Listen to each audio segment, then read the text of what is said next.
All right, guys, here we are in Lake Travis, Texas at the Blvd Jiu-Jitsu school ran by Victor Hugo, multiple-time world champion. Coming to talk to him about his reasons for joining the Craig Jones Invitational. So come along, let's check it out.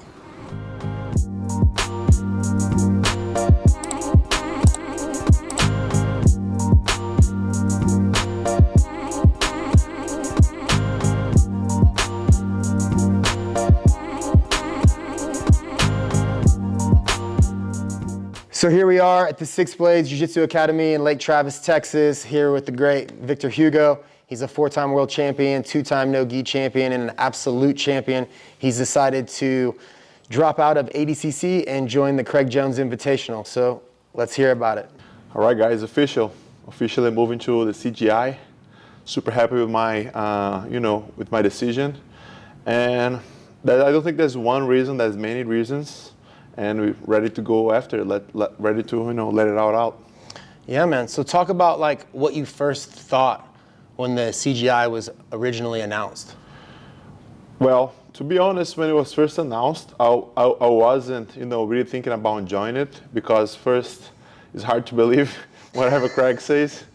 I love what he does, but I was like, I don't know if it's like like a joke or something. But then, as he got more serious about it and started speaking, the things that catch me, I was like, this makes a lot of sense. I watched a couple of his podcasts.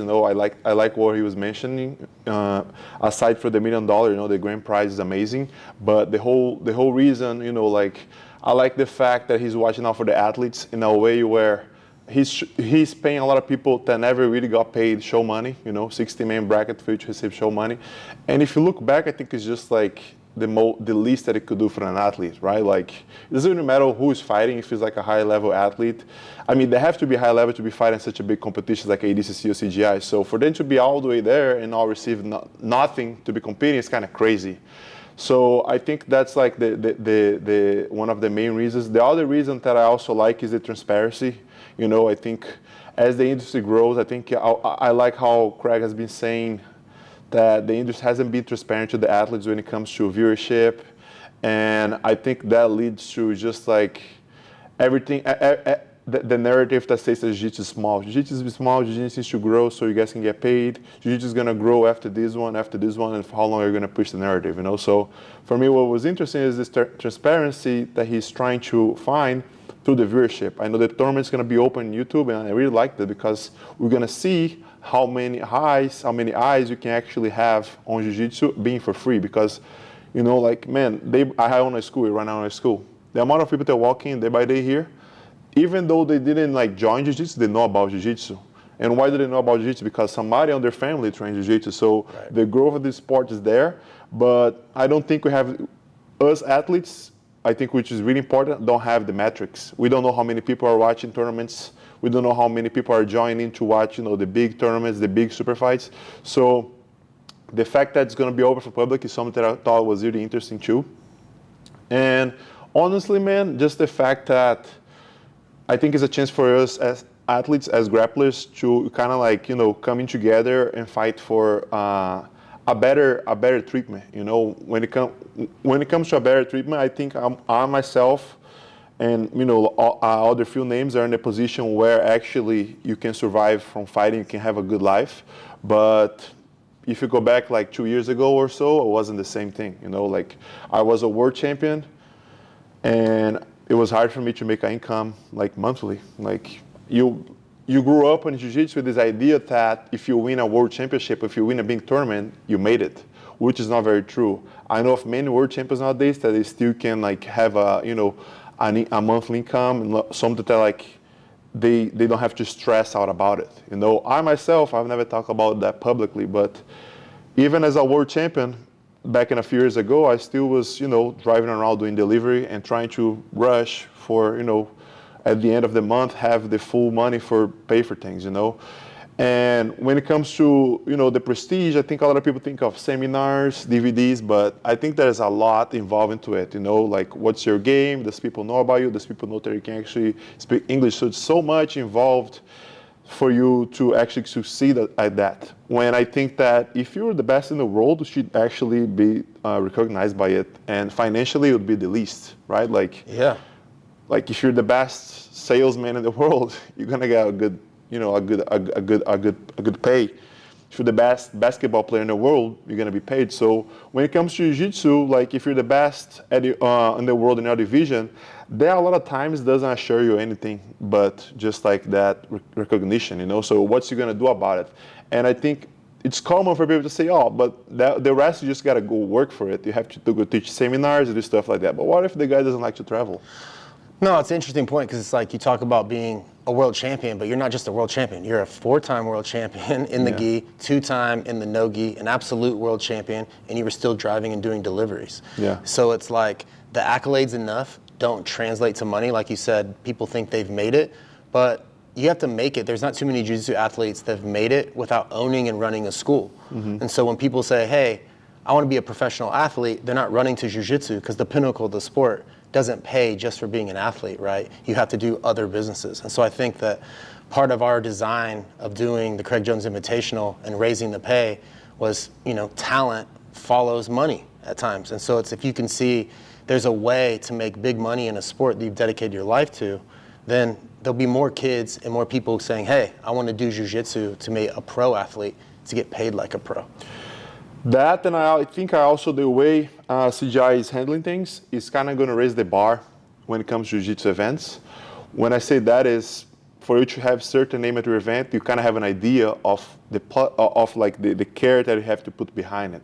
Of course, we've came a long way when it comes to pro fights and stuff like that. Of course. But as I said, I'm in a really small numbers of athletes. There's a lot of talent out there that they have to grind so much to get so little, to get so little when it comes to, a payment, how people are going to care about them when it comes to the tournament. So the show money just shows I think it's also going to be interesting to see from now on how promotions are going to think of when they want to get a name to the tournament.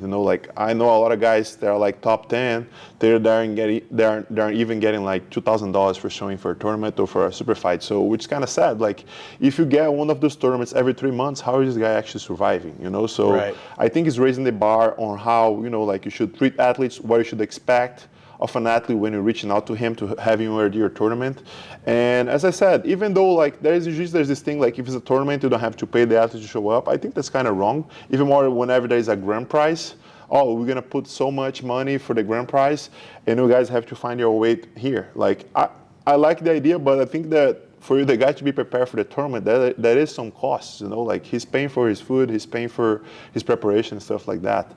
And going back to the 1 million, sometimes really interesting too is not only the 1 million, but the whole thing behind it.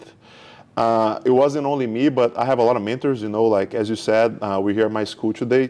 Today I have a living off the competition. If I wanted to stop competing, I can, because I was able to grow business outside of the competition scene, and I can just leave and not compete if I want. And for an athlete to have that choice nowadays, it takes a lot. So right. A lot of those guys, they're surviving off competition, and competition doesn't pay them well. So how are those people surviving? Plus, how much money are they getting at every competition, and what are the ways?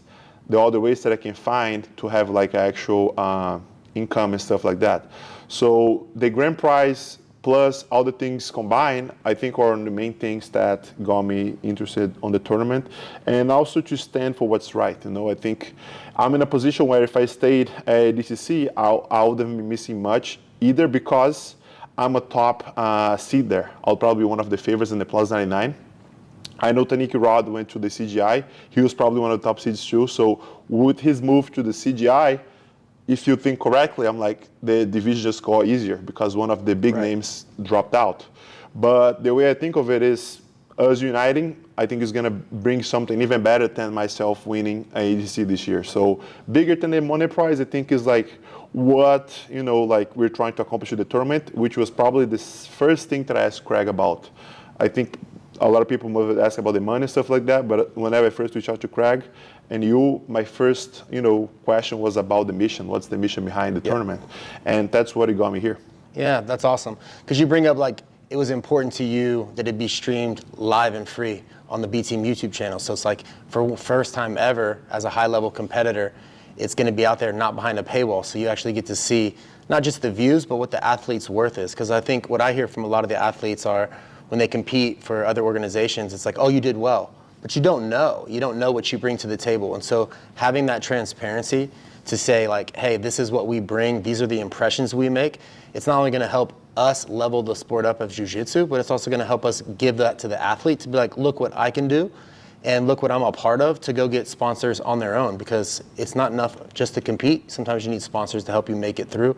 Other doing side jobs if you don't have a business, or some people don't have the desire to be a school owner, right? Sometimes being an amazing athlete and an amazing coach, they're often not the same, right? You got to be one or the other. And so some people, it's not the path for them to like own a school and be that. They just like to compete for themselves, right? Yeah, they shouldn't have to, you know, like as you said, you work so hard to get at the top of the sport, you know, and now you have to learn pretty much another profession in order to survive, in order to actually make a living out of the sport that you give your life to. So I really love that. Another point that you touched that is really interesting is having, you know, the event open to everyone probably makes it more interesting to somebody that wants to sponsor you, because now you just got more eyes, you know. Right. So if you're behind a paywall of that niche, I think the sponsors probably going to reach out to you is going to be the sponsors that are interested on that specific niche. And a lot of sponsors, they don't even know the reach of Jiu-Jitsu. I don't think a lot of those brands that are outside of Jiu-Jitsu that have never even been to a tournament, they don't know how big tournaments are. So it's almost like a chance for us to show how big Jiu-Jitsu really is to companies outside of Jiu-Jitsu. Yeah, so another thing, obviously, what did you think about the rule set? Because obviously we've changed the rules to get that crossover, right? We're trying to get people that maybe, like in Jiu-Jitsu right now, 9 out of 10 people that watch Jiu-Jitsu do Jiu-Jitsu, right? And we want to capture like the MMA fans who love MMA but have zero interest in taking a punch or competing in MMA, right? So that's why we moved our rule set to like 3 5-minute rounds, and then the finals will be 5 5-minute rounds. But on that open scoring, so at the end of the round, each athlete knows. So like Jiu-Jitsu athletes were always used to knowing what the score is. But was that something that interests you about coming over? Do you think that's going to help the sport grow as like getting the crossover so people can understand and see a match? Because, you know, if you don't do Jiu-Jitsu and you see like, oh, is that a sweep? Is that a transition? Sometimes it's confusing. But what do you think about the rule set? Man, I think too, the pause is really important, because whenever you have rounds of 5 minutes and have that minute break for the public that actually doesn't do martial arts, they need that break to get some beers. So that's probably very smart.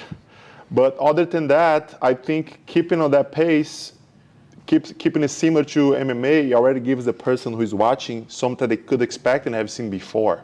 And the fact that you don't make so complicated with the points and the referee being so active on the match, it might help also just like the match, for the match to flow, and then you actually have more exchanges, actually have more jiu-jitsu going on. So I think 3 rounds of 5 minutes is really interesting. Also gives the athletes a break, and then they know that they're losing, they know they're winning, and then they're gonna go back and like pick up their pace if they're losing. If they're winning, also there's a thing that even if you win the first round, the second round, you still gotta fight the third round. So it keeps the match going forward, and we can also not mention the alley, right? Like how the thing's gonna look. I think that's gonna help the resets. You know, I think that you have to realize in Jiu-Jitsu is the resets oftentimes mess up everything.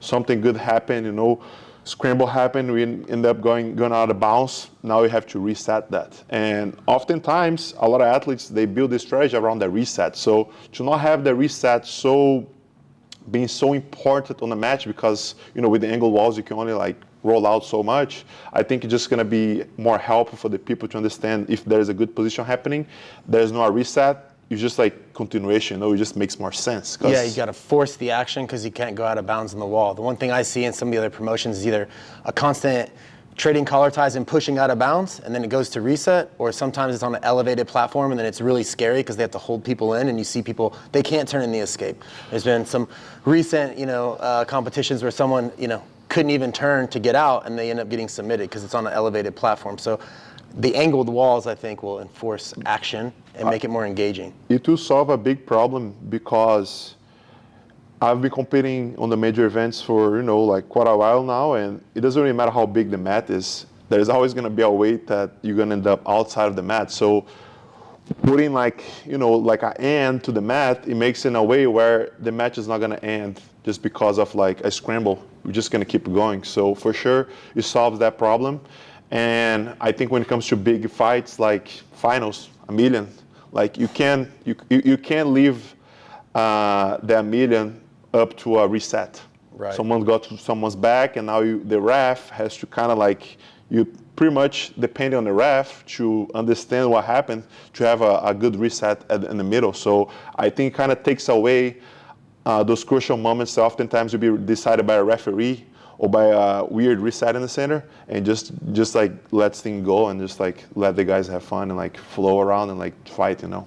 What did you think? Because everyone's so focused on the Craig Jones Invitational, CJI, and they're getting hyped about that, but they sometimes are losing sight that it's all promoted by the Fair Fight Foundation, which is the nonprofit that we created. So not only are we trying to grow the level of the sport, fight for, you know, athletes' pay, but we're also trying to simultaneously raise money for charitable causes, kind of help athletes, help some of the things that Craig and I have been doing this past year. It's not new, but was that something that intrigued you to know that, like, hey, ticket sales are going to go to charity and that we're giving back and not so much just trying to make money off the athletes in a promotion? We're really trying to invest in the athletes, raise the bar by raising money. Was that something that you took into consideration when you were thinking about joining?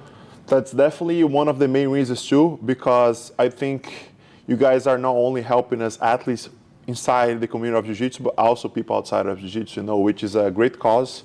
We recently just had a disaster in Brazil, so maybe we can, you know, find a way to help them out too. And it's just an amazing opportunity for us to unite together for the athletes, but also for people outside Jiu-Jitsu and help them with Jiu-Jitsu. How cool is it for us to use our superpower, which is our ability, Jiu-Jitsu, to help people that are in need of help outside of Jiu-Jitsu? So I'm super happy to, you know, put my skills out there and being able to help people at the same time by selling tickets and those tickets going to those organizations. So I think it's like even more fulfilling for an athlete to be part of an event like that, that you know that money that's coming in is going to go help people that are in need. So, with that money, what do you plan to do if you win the $1 million? As you said, like in the past few years, you know, I opened my school, I have some mentors, so, you know, I try to be smarter about money. I'm just going to try to maybe, you know, make that money multiply and just keep doing my thing, you know, like that's the goal. I definitely want to, you know, make that money multiply and look for ways to make more millions, you know. Isn't that great? Is there anybody that's been announced right now that you're super excited about competing against, or is there anybody that you are just hoping will join the Craig Jones Invitational so you have a chance to compete against them? There is a name that I'm, you know, super interested. I actually got super excited that he got announced, probably the last name announced since we got here, John Gabriel. That's a guy that I grew up watching. I actually went to his seminar as a blue belt. And man, I literally grew up watching the guy, but we never got to actually compete against each other. He is known for his, you know, grit on the mats. He competed many times against Buchecha as an ultra heavy. And I watched those guys competing when I was growing up in the sport. So definitely a legend for the sport and definitely someone that I want to face in this tournament. We never competed against each other before. I think this match will be a banger. There'll be a lot of people watching that on YouTube. So yeah, definitely João Gabriel is someone that I'm interested in competing against on that tournament. Nice. Let's put pen to paper. Sign another athlete to the roster. There you go.